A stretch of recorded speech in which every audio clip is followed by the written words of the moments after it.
Today I'm sharing a card project where I take two stencils and mask one stencil with the other. It's a really easy technique to do if you have any shaped stencil and any pattern stencil of any kind. To see this card project come together, stick around. It's coming up next. Here's a look at the two stencils I'm going to be working with today, and this is a layering stencil and it is called Winter Rose. So it has 1, 2 for the leaves, 3, 4 for the rose details. But I'm also going to be using this oval mask or masked oval stencil. It comes with 2 pieces. You should save the insides too, because sometimes it's nice to create a soft, glowy outline of an oval that you can put something into. But what I want to do is create one simple panel, and I'm going to be ink blending right onto the panel itself, but I'm going to use this stencil and layer this stencil so that my design is in an oval. Let me get set up to ink blend. I've got my large grip mat here, and I'm going to line this up right along the lines. There's etched lines in here that you can see pretty easily. And then once I have that in place, I'm going to press this down onto my mat and give it a good press to seal it all the way around, because then this is going to hold my stencil, the stencil number 1, in place while I'm doing all of my blending. I'm also going to use my mat here to hold my pad. I think I can do that. I might have to put it up just a little for the other stencil because I need to tape the other stencil down. So I'm going to start with the first layer, and I'm going to put it perfectly in the center, just like this. Now there's nothing for it to stick to, so I'm going to need to tape it to the mat. Okay, this one needs a little help top and bottom, but this will be great for holding this in place so that this does not move while I'm blending. And because these are nice and delicate, I am going to hold this a little while I'm going so I don't go underneath. And I'm starting with the light lilac. I figure that a winter rose is very nice to have. Oh, sorry about that squeaky noise. A winter rose is nice in purple. Now I'm going to tap off like I usually do, just because I love that I have my glass mat and I can keep my ink nice and not too blotchy. But I will hold these down and I'm going to bring it in. Now what's going to happen is my flower is going to show up inside the oval. So it's going to be cropped. I think that's going to be pretty cool. So we're coming around with the light lilac and keeping it light. It doesn't have to be heavy. Oh, there you are. We'll tap off and come back around. So just a light hand on this first layer. And actually, I don't even really need to hold those pieces down because the brush is covering it very nicely.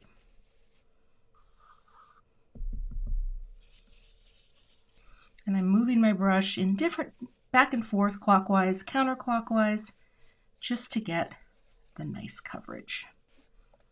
And that's layer 1. And lift this up. I'll save my tape, pick this up, and now you can see where the rose is on the masked portion. I will clean my stencils off in between colors with a little bit of spray alcohol and just this nice little flat weave cloth. It's so easy to clean.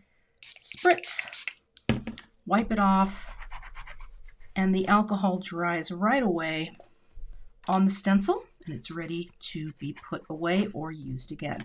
I don't clean the mat, however, the grip mats with alcohol, because that you don't want to do. All right, let's get the second stencil in place. Again, line it up right on top in that perfect square, and I'm going to bring in medium lilac, and we will add this color. I start with the lightest and then go to the darkest so then I don't have to worry about my brush.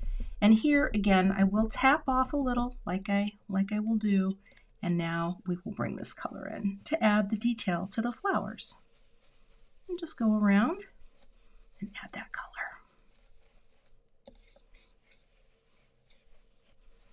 The stencil is so easy to use. It's just a few layers for a big bloom, and that is layer 2. Oh, it's gorgeous. Let me get the next layer in place. Now I have the layer 3 stencil in, and this is where the oval is really going to be showing its shape. So this is jelly bean green. Again, loading up brush, getting it into my bristles, tapping, and blending. Like that. And I'm keeping, medium hand, just bringing in this color to frame the bloom. And don't forget to go all the way to the edge. There's a little tiny bit in there. You don't want to miss any. And we might not see much of the other part, but that is going to be just lovely. All right, there we go. And there is layer 1 of the green. Let's get the second layer in place. The 4th layer is in place, and this is just the stems. So I'm going with, let's see, fresh asparagus, just a little darker for a little detail.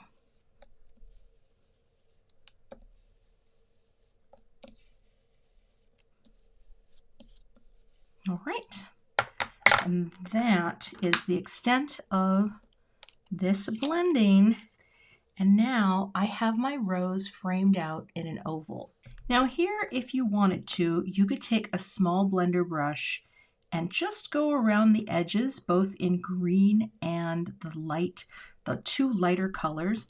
It's cool to do that because then it creates more of a boundary, but I'm going to leave it open so that it has more of a graphic look, and I think it's going to look kind of cool. So I'm going to lift this up and show you my panel. Isn't that cool? All right, that is the base for the card. Now I have to create a greeting. I'm going to do a foiled greeting, and this is the polyglaze sheets for the holiday floral. And I thought that would look really pretty in the sterling.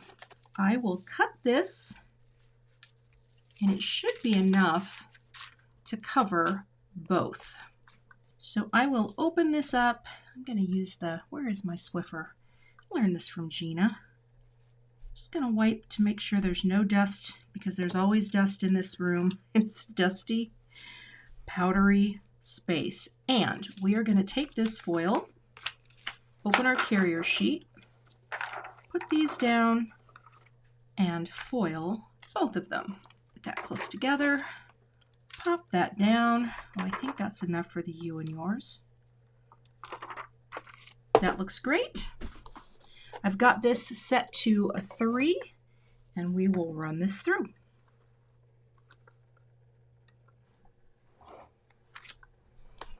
All right, I'll go ahead and open this up, bring that out. Just let it cool for a second so that it's not too hot, and you'll see we have a shiny to you and yours, and oh, that came right off. We have a really shiny Winter Wishes. I'm going to grab some dies so we can cut these out. I have my Intricate die cut machine. I do have the coordinating dies for this polyglaze set. It also goes with the stamp set of the same name. And I always use a little tape even with my magnetic plate setup, because I'm always worried that I'm going to slip something. And we're going to cut these out.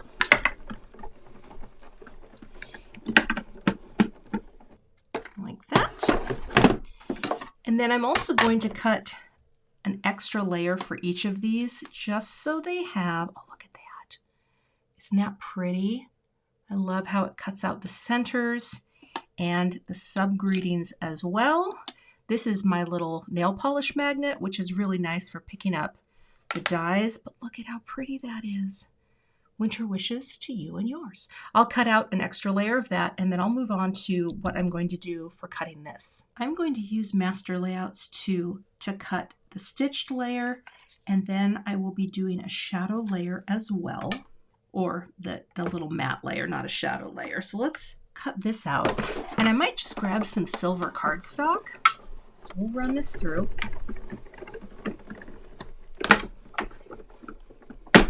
Okay.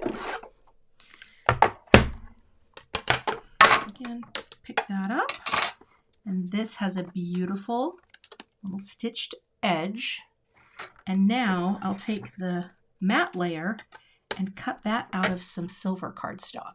This is some matte silver cardstock from Simon Says Stamp. And I keep a good supply of both the silver and the gold. So I'm not going to save the center because I like to live on the wild side. Okay, pick you up. And now I'm going to have a really pretty silver layer. Now, if you did not have this type of cardstock, you could use the foil to foil a panel of white polyglaze sheets to make your own perfectly matching one, but I think this one will work just fine. All right, moving on. Before I assemble everything, I'm going to spatter on a little bit of sterling aqua pigment just for some shine, a little extra here to tie into our silver theme. I just put some on my work surface. I'll use a paintbrush number 2 round, and usually I'll just put a few all over. Just a few blobs to have a little extra something. Like that. Just a bit. And that adds a little shine and spatter. And then we can let that dry and assemble the card. Now that this is basically dry, I'm going to put this on my matte silver layer. Get that mostly on the edge. Oh, did I just run out? I did. Bringing it back up. I knew I was very close to running out of tape runner. I do have some, so that's good. And now, excuse my head, I have to look straight down on this. Enjoy my morning hair as I'm filming this. And we'll just get that nice little layer positioned. Oh yeah, that looks great. Let me get some foam tape on the back of this, and then we'll fold down our note card. I've got a piece of the heavy base weight, and I'm going to make this top folding card. Well, I guess that will be the back. That's how you do it. If you mess up because you were being a little too aggressive, just take the part that you messed up, and that goes on the back, and no one will know.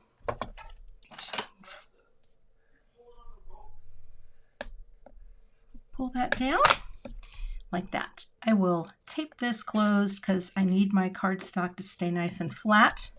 Well, oh, I didn't do that one right. Let's try it again. I will tape this closed. Oh, come on, double up there. Double up. Oh, there you go. Just need it to stay flat when I'm putting my elements on. And here I have foam tape on the back. And I'm popping it down in this direction, and you'll see why in a minute, because I'm going to anchor everything at the bottom of the panel. So that nice even margin all the way around. And then also too, sometimes when I do my dies, if the place where there was a little part sticking in, if you ever see a little knobby, you can take a Teflon bone folder, or any bone folder really, and just sort of go along the side, and it smooths it out pretty nicely. Now, I don't know if the flower was supposed to go that way or this way, but because I'm using it as a graphic element, I want to have Winter Wishes anchored at the bottom because I think that's really pretty. And then I can have room for some sequins. Isn't that pretty at the bottom? So let's add the to you and yours first. I did add an extra layer die cut behind this so that it would have a little more sturdiness. And here I'll put a little bit of Genius Connect glue just so that I have that little wiggle room because I want this to be straight. And sometimes it takes me a second to figure that out. So Winter Wishes come up. To you and yours is going to be breaking out of that oval plane. Let's just make sure that's straight. Yep. Now it looks pretty straight to me. Okay. And then we'll add this. I have regular foam squares that I just cut into little pieces. You could stamp and emboss this too. There is a stamp set for these with these greetings. They have all the same things, but sometimes I just like the extra shine of foil. It's a different shine. It's not necessarily better or worse. It's just a little different. And again, little dots of glue, and we will position this right over the top like that. Oh, I think that is so pretty. And look at that shine on the greeting. All right, let me get a few embellishments placed to finish out the card. I brought out Gina's Dazzling Diamonds, and I spread them out here in my little boop dish. If you've seen this, it's new. It's from me. It's easy design, and you put your embellishments in, and then you can kind of see them easily. All right, we've got 5. I think that's a pretty arrangement. Let's get our glue and boop, as they say. Boop it up. Okay, picking you up and little glue. Boop. Boop. I just mixed up the sizes. I love to do that. This is almost in the center, but not quite. Boop. Too small. Boop. I love how this little opening here is just a natural place. And 2 littler ones. Boop. And that is my finished card project. So double stenciling, right, where you isolate a design, and you can do this with any stencil you have. It's a cool thing. Again, I could have filled in a little with ink blending, but I like that graphic look. The flower becomes more of a graphic element than anything, and I love that. Look at all that shine. Of course, you've got the little silver spatter that's also shining and a little more repetition of that shine with the matte layer. So fun. You can find links to all of the products I used in today's video in the YouTube description box. I'll also have a blog post with photos and more details, and I'll link that in the description as well. If you're not a subscriber to my channel, I'd love to have you, so please hit that subscribe button and be sure to hit the notification bell so that you don't miss the next time I post. Thanks so much for watching and have a great day. For more card projects featuring stencils from Gina K Designs, check out the 2 thumbnails I have linked below, and I'll see you in those videos.